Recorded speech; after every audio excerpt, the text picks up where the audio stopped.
So hello everyone. Today the topic is all about gamers. Who are gamers? What do they do? Are all those misconceptions and stereotypes about gamers true? And where you actually would look up data like this.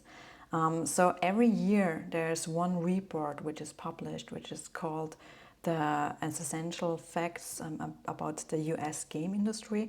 As the name already indicates, it's about the US video game industry.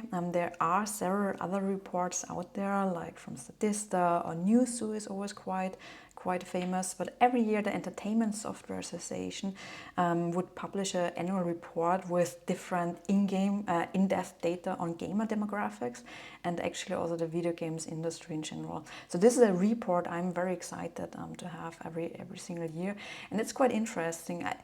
I think I need to point out in the very beginning that we always need to be super careful about statistics. You know how to work with data, how to read data, or how data can be misread. So we need to be super careful about statistics. But what is quite interesting about this report, this is already a report which is being published for so many years in a row, so you can actually also see quite interesting differences. And I want to directly jump into the report. So the report you can find every year at the Entertainment Software Association website. You can also look up the reports from the previous years. By the way, don't mistake the ESA with the European Space Agency. That's a different organization. But the ESA, the Entertainment Software Association, was the same organization who used to organize the E3 conference. So let's jump into the data. So I think probably like many people who are listening to this talk are sort of familiar with games and the games industry and the game dev industry.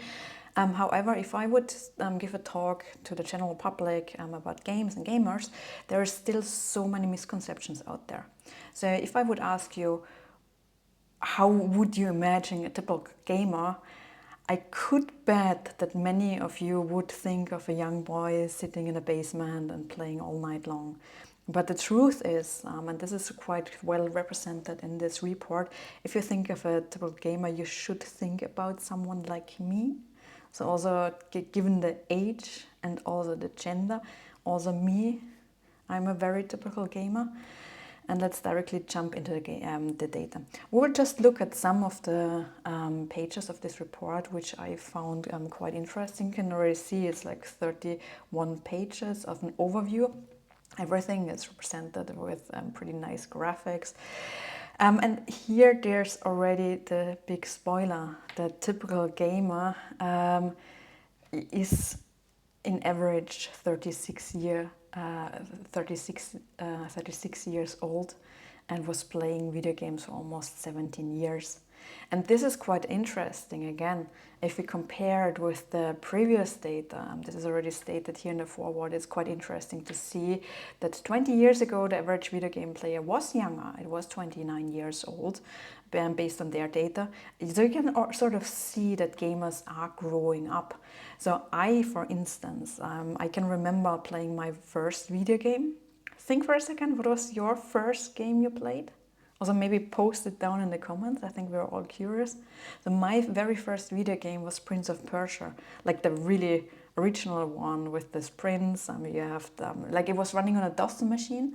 And I remember I was probably 3 years old and I could not write or read yet, but I knew what commands I have to enter in the DOS machine of my father's PC, that my favorite video game, or like the only game I knew back then, Prince of Persia, would start. King's Quest and so on and so forth would come also in this time.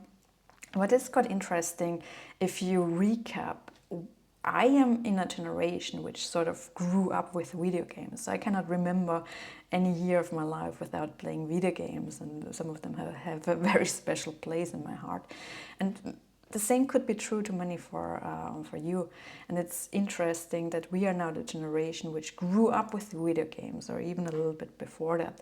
So we will teach our children and probably the grandchildren also like what we love about video games. So I think many of those misconceptions and stereotypes of gamers will also fade over the years.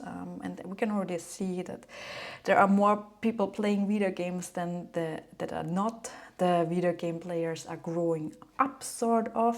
So the average player age in 2024 is already 36. And we can already see that also a lot of like older generation are also playing video games. The interesting thing about this report is that every year they would have a specific focus. So in the past they had a strong focus on social interactions and games or on accessibility. And here it's also nice that they really try to focus on the different generations, and that different generations might have different needs or interests in games. And this is something which is important and which is great, but which should, for instance, especially as a game developer, should be in our head. We can already see here also that 36 of the gamers would identify as female. So it's also not this misconception, this misconception that all players are male. This is also not true. Let's move a little bit along. There are so many player perceptions and attitudes they talk about in the report here. And one of the main questions, and also I would ask myself as a game developer, when I develop a video game, what emotions do I want to convey? How should the player feel while playing my games? What would they get out of my game?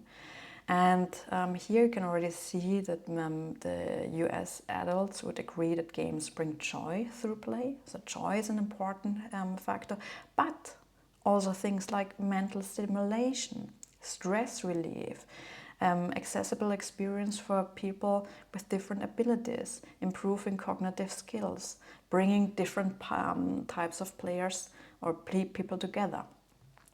And it can teach various effects. We can look in a different talk and different potential studies about video games, helping us to learn specific skills or specific concepts. And here we can already see that the players would agree that games can teach problem-solving skills, teamwork, collaboration, STEM skills or STEAM skills, science, technology, engineering, art and math, communication. What is quite fun to see here that many of those aspects which are very beneficial or interesting about games are the social factors. And this is, I think, a little bit the next misconception about video games, that people often think of games being something which you do all by yourself, but most of us gamers are actually loving to play with others. We will see some of the statistics later.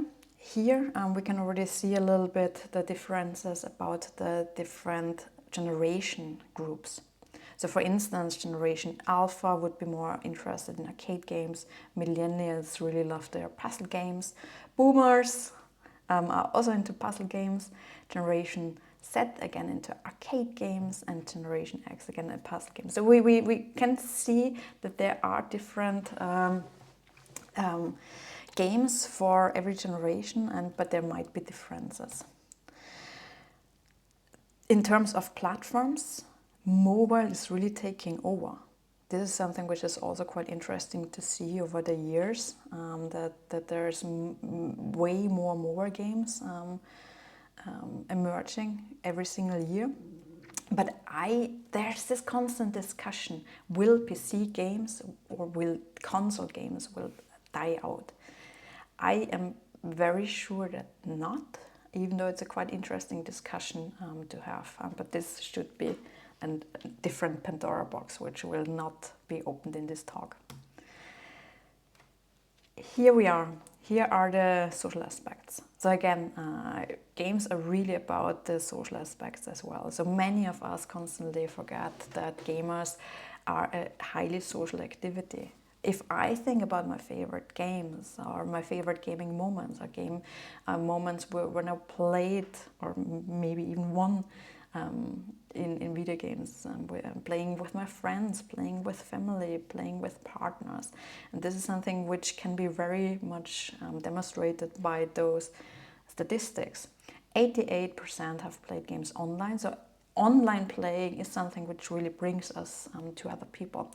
And I have to point out here that we don't only need to think about having social experiences directly in-game about a game. I could also have social experiences about a single-player game when I interact with others, for instance, through a platform like Twitch. Watch others play this game and communicate about the game, or have conversations in forums because we had this like common interest about this specific game. 74% of players would play with others, either online or in person. 55% of players play with others weekly. So more players are actually playing with others than all by themselves. They would play with friends, with online-only friends, with the significant other, with children. This is, I think, especially a very interesting factor to think about, that more and more people are also playing with their children, maybe also with their grandchildren. It can certainly help to forge family bonds. So we can see here 72% of parents play video games, and 83 of those would also mention that they play video games with their children. And parents love games for their kids because the kids enjoy them. Video games are a form of entertainment, and especially parents like playing with their kids. So this is a little bit like an overview of the report. I will not go into more details. Here are also some ideas about the business of games and the video game industry sales, which again is rising pretty much every year, even though this year and the last year have been a little bit challenging for the industry. If you think of the layoffs and so on and so forth, this doesn't mean that the video game industry per se is not rising, but is in a little bit of a difficult, interesting situation right now. So, to sum it up, this is the Entertainment Software Association report, which is being published every single year. There are other reports out there, like Statista, Newzoo, has interesting insights every year. If you want to learn more about Steam, you can look at the Steam charts. There's Twitch tracker for Twitch statistics. But in general, if you're just interested in the scene, or if you're a game developer, those are very interesting resources to look at. I will point them out in the comments below. Thank you for watching.